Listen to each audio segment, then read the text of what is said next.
खिड़की अच्छे तरीके से कैसे लगाएं और जो हम खिड़की लगाएं वो खूबसूरत भी लगे। तमाम देखने वालों को अस्सलाम वालेकुम। हाज़िर हुआ हूँ एक नई वीडियो के साथ। जैसे कि आपको पता है हमारी हर वीडियो में आपके लिए अच्छी से अच्छी इन्फॉर्मेशन होती है और आपको इन्फॉर्मेशन मिलती है और मिलती रहेगी।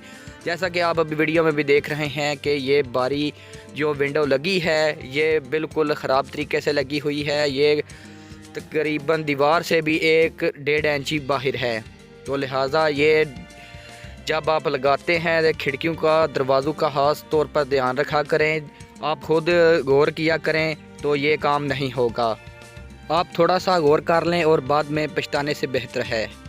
तो जैसा कि आप कोशिश यही करें कि आप इस तरह की जो बल्ही बनी होती है तो कोशिश करें कि बल्ही वाली ही चगाट आप बनवाएं। थोड़ी सी अपनी खिड़की जो है वो दीवार के अंदर रखें और उसके बाद थोड़ा सा 2 से 3 इंची अगर आप बल्ही बना सकते हैं तो वो ज़्यादा बेहतर रहेगा।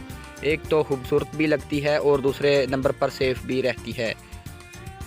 तो उम्मीद करता हूँ कि वीडियो आपको पसंद आई होगी। ऐसी ही और वीडियो देखने के लिए हमारे चैनल को सब्सक्राइब कर लें। वीडियो लाइक शेयर करना मत भूलें। तब तक के लिए